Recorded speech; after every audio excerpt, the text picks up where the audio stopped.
నమస్తే BCC news కి స్వాగతం। నా పేరు విజయ। నేటి ముఖ్యాంశాలు। రోజుకి ఎదురుతున్న మల్లెపూల వివాదం। ప్రజా సమస్యలపై మీడియా వేదిక రాజకీయ నాయకులు ఇచ్చిన హామీలను మీరు పూర్తి చేశారా లేదా అని ప్రశ్నించాల్సిన న్యూస్ ఛానల్స్ గత 2 ఏళ్ల క్రితం మణిపూర్లో జరిగిన దాడులను, మహిళలపై జరిగిన అత్యాచారాలను కేంద్ర ప్రభుత్వాన్ని ప్రశ్నించలేకపోయిన మీడియా 2 రోజుల క్రితం తండ్రి సన్నిధి ఫాస్టర్ పాలెం రాజు మాట్లాడిన మల్లెపూల కథని కొందరు మీడియా వేదిక డిబేట్లో ఏర్పాటు చేసి పలు మహిళా సంఘాలను రెచ్చగొట్టి రాష్ట్రాన్ని అతలాకుతలం చేయడానికి విశ్వ ప్రయత్నం చేస్తున్నాయి అంటూ సూటిగా ప్రశ్నించిన కామన్ మ్యాన్। అది బజార్లో అమ్ముకోవాలి, బజార్ చేసేవాళ్ళు పెట్టుకుంటారని చెప్పి మాట్లాడారు। సరే, ఇప్పుడు ఆయన అన్నది తప్ప రైటా అనేది విషయం పక్కన పెడితే ఇది ఒక పెద్ద ఆయన ఏదో దేశద్రోహిలాగా చిత్రీకరించేసి మీడియా వేదికపై కూడా చాలామంది మాట్లాడుతున్నారు। అందులోని ఆర్టీవీ, మెరుపు ఛానల్ అంట వాళ్ళు మాట్లాడుతున్నారు, హ్యాట్సప్ జర్నలిజం, మీ చేసే జర్నలిజంకి హ్యాట్సప్ అంటే మనం ఏది టెలికాస్ట్ చేయాలో ఏది టెలికాస్ట్ చేయకూడదో బాగా అర్థమైంది మిమ్మల్ని చూస్తూ ఉంటే। మనం ఏ విషయాలు ప్రజలకు చూపించాలి, ఏ విషయాలు ప్రజలకు చూపించకూడదు అనేది కొన్ని గోప్యంగా దాచిపెట్టాల్సిన విషయాలు కూడా చాలా ఉంటాయి। ఇది పెద్ద విశేషమా అంటే ఏమో మీ నాలెడ్జ్గా మీకే వదిలేస్తున్నాం। మల్లెపూల కోసం వచ్చిన గొడవ అప్పుడు ఆ పాస్టర్ గారికి ఫోన్ చేసి, లేకపోతే స్థానికంగా ఉన్న ఎస్పీ కానీ, లేకపోతే స్థానిక ఎస్ఐ గారు కానీ, ఎవరైనా ఎస్పీ గారు, ఎస్ఐ గారు కానీ, లేకపోతే ఆ లోకల్లో ఉన్న ఎమ్మెల్యే గారు కానీ ఫోన్ చేసి వెళ్ళి పిలిపించి, అయ్యా నువ్వు మాట్లాడింది కరెక్ట్ కాదు, క్షమాపణలు చెప్పండి, కరెక్ట్ అది సరే। మల్లెపూల కోసం భారతదేశ మహిళల ఆచారాలను మంట కలిపేశారని మీరు మాట్లాడుతున్నారు కదా ఇంతమంది। సరే, నేను మిమ్మల్ని అందరినీ అడుగుతున్నా, మీకు కానీ రోషం ఉంటే ఆ మీడియా వేదికగా ఇంతమంది మాట్లాడుతున్నారు కదా, మీరు భారతీయ పౌరులే కదా, మరి మణిపూర్లోని మహిళలను నగ్నంగా ఊరేగించారు, అప్పుడు ఏమైపోయారు మీరంతా? అంటే ఇది నేషనల్ ఇష్యూ అయ్యా అంటే మరి ఆంధ్రప్రదేశ్లో ఉన్న మహిళలు, భారతదేశంలో ఉన్న మహిళల కోసం ఆయన కించపరిచి మాట్లాడే నేషనల్ ఇష్యూ కాదా? నేషనల్ ఇష్యూ చేసేస్తున్నారు దీన్ని ఇప్పుడు మీరు। మరి నగ్నంగా మహిళలను ఊరేగించి మానభంగాలు చేసి పాలిచ్చే కొన్ని స్త్రీ అవయవాలు, విలువైన అవయవాలని పరాయి మగాడికి చూపించుకున్న స్థలాలను కూడా తాకి తడిమి తుంచేశారు కదా, మరి మీరు ఏమైపోయారు? మరి మీ మీడియాలో ఏమైపోయినాయి అంటే ఇట్లాంటివి మీరు మాట్లాడరా? మరి అని మణిపూర్ ఘటనలో వదిలేశారు ఏమైపోయిందని। రీసెంట్గా కాకినాడలోనే గర్భవతి పాస్టరమ్మ ఆవిడని కూడా చూడకుండా లంచా లమిడి అని తిట్టారా? మరి అంటే ఈ మాట నేను మీడియా వేదికగా మాట్లాడకూడదు, మీరు మాట్లాడితే కరెక్ట్। మరి బాధ్యత గల పోలీస్ అధికారే మాట్లాడాడు కదా, మరి ఆ వీడియో కూడా కొన్ని ఛానల్ టెలికాస్ట్ అయింది, నన్ను ఇలా తిట్టారండి, పచ్చిగా తిట్టారండి, చాలా దారుణంగా తిట్టారండి గర్భవతులను చూడకుండా। మరి అప్పుడు మీకు మహిళల గౌరవం గుర్తు రాలేదా? మరి మీకు కోనసీమ జిల్లా గొంగి గ్రామంలోని వయసు పడిన మహిళలు, ముసలి వాళ్ళు మరి ఆరు బయట కూర్చోబెట్టి యేసుప్రభుని నమ్మకూడదు బయటికి తోలేశారు, మరి మహిళలకి భంగం కలగలేదా? మరి ఏమైపోయారు? మహిళల సంఘాలు ఏమైపోయినాయి, మానవ సంఘాలు ఏమైపోయినాయి? మరి నేను మిమ్మల్ని అడుగుతున్నా, నేను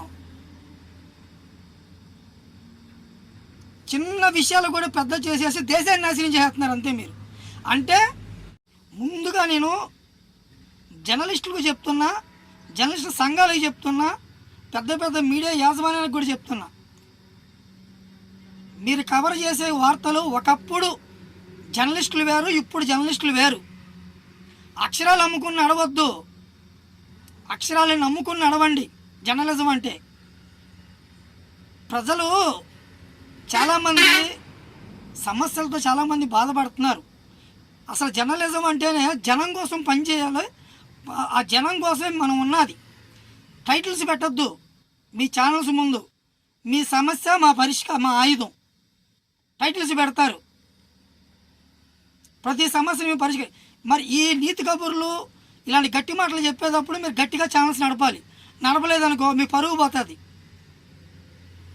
ఎంతసేపు సార్ రాజకీయ నాయకుల దగ్గరికి వెళ్ళి ఏ ప్రభుత్వం దగ్గరికి వెళ్ళి సార్ మా ఛానల్ సార్ ఇదిగో సార్ మీ మూతిలో పెడతాం సార్ మా మైకు మీరు మాట్లాడండి సార్. సిగ్గుండాలి మీరు చేసే జర్నలిజానికి. మీది ఒక జర్నలిజం. అక్రమ సంబంధం పెట్టుకుని లోనికి వెళ్ళి వీడియోలు ఇస్తారు. మీరు ఎందుకు పెట్టుకున్నారు, దేనికి పెట్టుకున్నారు? మీరిద్దరు బాగా అయిందా, మీకు పని అయిందా లేదా, ఎందుకని? ఇట్లాంటివి చేయడం కాదు జర్నలిజం అంటే. రండి మాట్లాడుకుందాం, జర్నలిజం చేద్దామంటే నాకు ఒక లోగో ఇచ్చి నాకు ఐడి కార్డు ఇచ్చి నన్ను రోడ్డు మీదకి వదలండి. నేను మొట్టమొదటి అడిగే ప్రశ్న నేను ఒకటే అడుగుతా, ఇది అడిగే దమ్ము మీకుందా? ఓటుకి నోటు ఇచ్చి ఓటు వేయించుకోలేరని చెప్పి రాజకీయ నాయకుని అడిగే దమ్ము మీకుందా? నేను అడుగుతా, మీకుందా? పొద్దున్న లేగితే హాస్పిటల్ దగ్గర, కోర్టుల దగ్గర సమస్యల పరిష్కారం కాకుండా ఆత్మహత్యలు చేసుకోవడానికి చాలామంది ఉన్నారు సిద్ధంగా. ముందు వాటి మీద పడండి. మహిళా సంఘాలు అప్పుడెప్పుడో ఎగిరారు మణిపూర్ ఘటనలు జరిగినప్పుడు.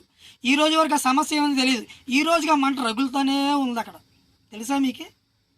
ఎంతోమంది ఆడవారు కన్నీరు కారుస్తున్నారు అక్కడ, రోధించుకుంటున్నారు.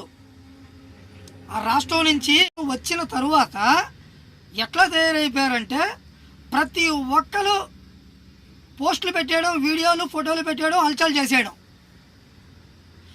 ఎందుకని మణిపూర్ ఘటనల కోసం అడగలేకపోయారు? మోడీ గారిని ఎందుకు అడగలేకపోయారు మీరు? మోడీ గారిని అడిగితే సెంట్రల్ ఇష్యూ కదా, ఆయన మిమ్మల్ని అందరూ బొక్కలో పెట్టేస్తాడు కదా న్యాయం కోసం అడిగితే. మీకు భయం. మణిపూర్లో ఘటనలు జరిగినప్పుడు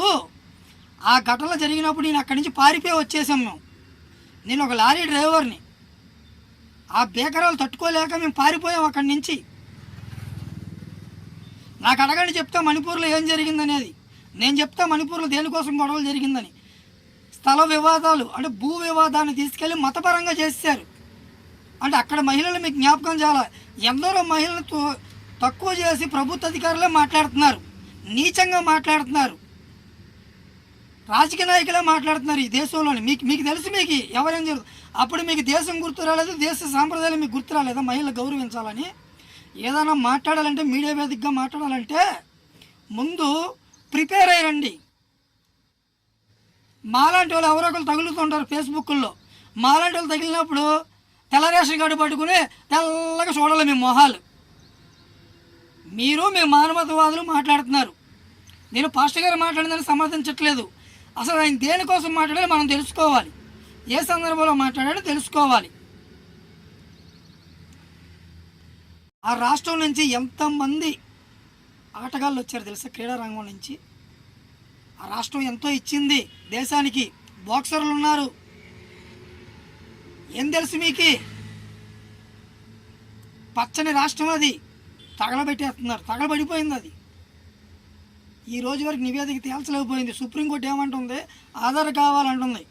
ఏంటి ఆధారాలు కావాలి? సుప్రీంకోర్టులోనే కేసు ఉంది, భూ వివాదం కేసు అది. దాన్ని ఏమీ చేయలేకపోయారు. దానికోసం మీరు మాట్లాడలేకపోయారు. మల్లెపూల కోసం మీరు మాట్లాడుతున్నారు. మల్లెపూలు పెట్టుకుంటే భారతీయ సాంప్రదాయం కోసం తప్పుగా మాట్లాడారు అని చెప్పి మీరు సంకలు గుర్తేసుకుని మీడియా కేసు మీరు మాట్లాడుతున్నారు కదా. ఇంతమంది పెద్దలు ముందు మాట్లాడేటప్పుడు మాలాంటి వాళ్ళు పిలవండి, నేను మాట్లాడతా మీడియా మీద. మల్లెపూలు అంట, మల్లెపూల కోసం పాస్టర్ ఏదో అన్నాడంట. ఇప్పుడు మీకు క్షమాపణ చెప్పాలి, అంతే కదా. మీకు అడిగే ధైర్యం లేదు. అడగండి ఆయన్ని, అయ్యో ఒక క్షమాపణ చెప్పండి అని. మీరు మరి మాట్లాడతారు మళ్ళీ మీ మొహాలు. అదొక జర్నలిజం మీరు చేసేది. సిగ్గుండాలి మీ అందరూ కలిసి. మీరు మళ్ళీ భారతీయ పౌరులుగా మాట్లాడతారు.